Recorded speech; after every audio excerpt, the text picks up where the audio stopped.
Hello everyone, welcome back to my YouTube channel. तो आज हम आपको प्रथम chapter cell the unit of life का इंट्रोडक्शन करवाएंगे, जो हमारे क्लास 11th की बॉटनी का चैप्टर है, जिसका हम आपको आज इंट्रोडक्शन कराएंगे। इसके साथ हम आपको आगे आगे fill in the blanks, true false आदि सभी प्रकार के प्रश्न कराएंगे, जिसमें cell wall, cell membrane, plasma, mesoderm, endoderm, mesoglea, cell vacuole, lysosome, endoplasm reticulum, Golgi body आदि, प्रोकैरियोटिक सेल, यूकैरियोटिक सेल आदि सभी प्रकार के प्रश्न कराएंगे। ये सभी प्रकार के हम आपको जो प्रश्न कराएंगे मोस्ट इम्पोर्टेंट होंगे, जो अक्सर एग्जाम में आती हैं। तो चलिए हम देखते हैं हमारा पहला प्रश्न क्या है। तो हमारा पहला प्रश्न है, who discovered the first living cell. तो प्रथम बार जिंदा सेल को किसने डिस्कवर किया था? तो ये एंटोनी वॉन लीeuwenhoek ने सर्वप्रथम जिंदा सेल को डिस्कवर्ड किया था। तो आप में से कोई मुझे बता सकता है कि डेड सेल को सर्वप्रथम किसने डिस्कवर्ड किया था? तो डेड सेल को सर्वप्रथम डिस्कवर्ड किया था रॉबर्ट ब्राउन ने सर्वप्रथम कॉर्क सेल में हनीकॉम्ब लाइक स्ट्रक्चर देखी थी, जिन्हें उन्होंने लैटिन भाषा की सेल्यूला, जिसका मतलब होता है हनीकॉम्ब लाइक स्ट्रक्चर, में देखा था। तो जी हम आपको बता दें कि पहली लिविंग डेड सेल की खोज 1665 ईस्वी में रॉबर्ट हुक के द्वारा की गई थी। हनीकॉम्ब लाइक स्ट्रक्चर होता है इसमें। ओके, तो हम चलते हैं दूसरे प्रश्न पर। देखते हैं हमारा दूसरा प्रश्न क्या है। चलिए देखते हैं क्या है हमारा दूसरा प्रश्न। Who formulated the cell theory. Cell theory का फॉर्मुलेशन किसने किया था? तो सेल थ्योरी का फॉर्मुलेशन किया था स्लाइडेन और शॉन ने। स्लाइडेन ने इसका डिस्कवर किया था 1838 में, और शॉन ने किया था 1839 में। इसी प्रकार से सेल थ्योरी दी गई थी। इस सेल थ्योरी में स्लाइडेन ने किया था all plant composed of cell and cell form tissue, और शॉन ने कहा था plant and animal composed of cell and its product. तो ठीक है, आपको समझ में आ गया होगा। चलते हैं अगले प्रश्न पर। हमारा अगला प्रश्न क्या है। Who gave the cell theory a final shape. Cell theory को सर्वप्रथम फाइनल शेप किसने दिया था? तो हम आपको बता दें सेल थ्योरी को सर्वप्रथम फाइनल शेप दिया था सन 1855 में रुडोल्फ विर्चो ने दिया था। रुडोल्फ विर्चो ये विदेशी थे। ये भी उन्होंने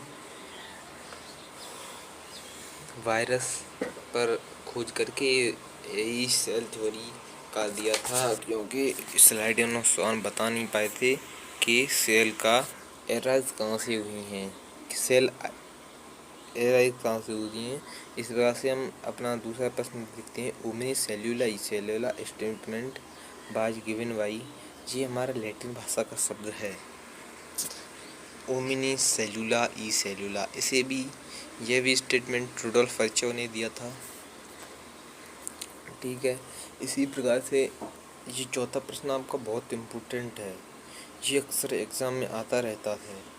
इससे आप अपनी कॉपी में मोस्ट इम्पोर्टेंट अभी टिक लगा लीजिए। ये मैं हर वर्ष एग्जामों में देखता हूँ। प्री मेडिकल, मेडिकल, बहुत से entrance exam, BSc nursing, paramedical, सभी प्रकार के एग्जाम में देख चुका हूँ। तो देखिए हमारा दूसरा प्रश्न क्या है। Main arena of various cellular activities of the cell is. Cell की सारी एक्टिविटी, क्रियाविधि का मेन एरिना कौन सा है? तो वो है साइटोप्लाज्म। साइटोप्लाज्म सेल की सारी एक्टिविटियों का मेन एरिना है। ये हमारे एनसीईआरटी का लाइन है। तो आप देख सकते हैं हमारी एनसीईआरटी है, हम सभी प्रकार की लाइन बाई लाइन आपको प्रश्न सॉल्व कराएंगे। हमारे नोट्स से पढ़कर जो पढ़ लिया वो अपने एग्जाम में अच्छा कर जाएगा। तो ये देखिए हमने लिमिटिंग बाउंड्री बना दी है। ये है सेल, इसकी आउटर लाइन है सेल वॉल, उसके अंदर की है सेल मेम्ब्रेन, उसके अंदर है न्यूक्लियस, न्यूक्लियस के बाहर होता है साइटोप्लाज्म। ये मैंने अलग अलग रंग से दिखा दिया। ये हमारा साइटोप्लाज्म है जिसमें सारी प्रकार की सेल ऑर्गेनेली होती हैं। माइटोकॉन्ड्रिया, राइबोसोम, हरितलवक सभी प्रकार के होते हैं। तो देखिए हमारा अगला प्रश्न क्या है। अगला प्रश्न देखते हैं हम। Which non membranous organelle is found in both prokaryotic and eukaryotic cell. ऐसी कौन सी सेल ऑर्गेनेली है जो प्रोकैरियोटिक और यूकैरियोटिक दोनों में पाई जाती है? तो वो होती है राइबोसोम।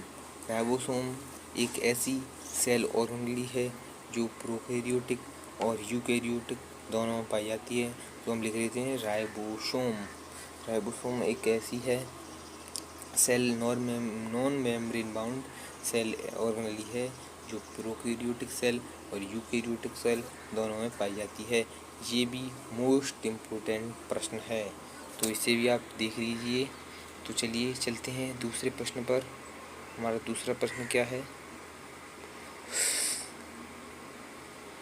तो हम आपको एक बात बता दें, ये प्रोकैरियोटिक सेल के साइटोप्लाज्म में 70S प्रकार के राइबोसोम पाए जाते हैं और यूकैरियोटिक सेल में 80S प्रकार के राइबोसोम पाए जाते हैं उसकी साइटोप्लाज्म में। तो देखिए अगला प्रश्न हम देखते हैं क्या है अगला प्रश्न। तो who first explained the cell divide the new cell are formed from pre existing cell. तो ये एक हाइपोथेसिस दी गई थी रुडोल्फ वर्चो के द्वारा, जिन्होंने सेल को नया रूप दिया था सेल थ्योरी को। उनका नाम था रुडोल्फ वर्चो। इन्होंने 1855 में सेल थ्योरी का नया रूप दिया था।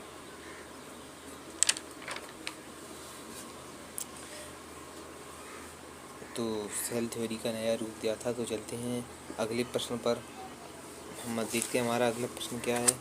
1855 में इन्होंने ये सेल थ्योरी का फाइनल शेप दिया था, जिसमें new cell arise by division of pre existing cell. नए सेल पुराने सेल्सों से डिवीजन होकर बनते हैं। तो हमारा अगला प्रश्न है। Which non membrane bound cell organelle is found in animal cell help in cell division. ऐसी कौन सी सेल ऑर्गेनेली है जो एनिमल सेल में पाई जाती है और कोशिका विभाजन यानी सेल डिवीजन में हेल्प करती है? तो उसका नाम है सेंट्रियोल। सेंट्रियोल एक ऐसी सेल ऑर्गेनेली है जो एनिमल सेल और सेल डिवीजन दोनों में पाई जाती है। तो हम लिख लेते हैं सेंट्रियोल। सेंट्रियोल एक ऐसी सेल ऑर्गेनेली है जो हमारे दोनों में पाई जाती है, एनिमल सेल और सेल डिवीजन में हेल्प करती है। ये मेम्ब्रेन लेस स्ट्रक्चर होती है सेंट्रियोल, जो सेल डिवीजन में हेल्प करती है। तो आप लोग समझ चुके होंगे। ये भी प्रश्न अक्सर आ ही जाता है। तो हम अगले प्रश्न पर आते हैं। Who responsible for extensive compartmentalisation of plasma and eukaryotic cell. Eukaryotic cell के साइटोप्लाज्म में कंपार्टमेंट होते हैं, उनको बनने के लिए कौन रिस्पॉन्सिबल होता है? तो उनके लिए रिस्पॉन्सिबल होता है, उसका नाम है मेम्ब्रेन बाउंड सेल ओनली। सभी प्रकार की membrane bound cell only eukaryotic cell की प्लाज्मा मेम्ब्रेन के अंदर पाई जाती हैं। प्लाज्मा मेम्ब्रेन के अंदर तो साइटोप्लाज्म ही होता है, तो हम लिख सकते हैं मेम्ब्रेन बाउंड सेल ओनली, जो उसमें पाई जाती हैं हमारे न्यूक्लियस के पास में होता है। ये राइबोसोम की तरह ये होता है एक। तो आप, आशा करता हूँ आपको ये हमारा लेक्चर पसंद आया होगा। Thank you.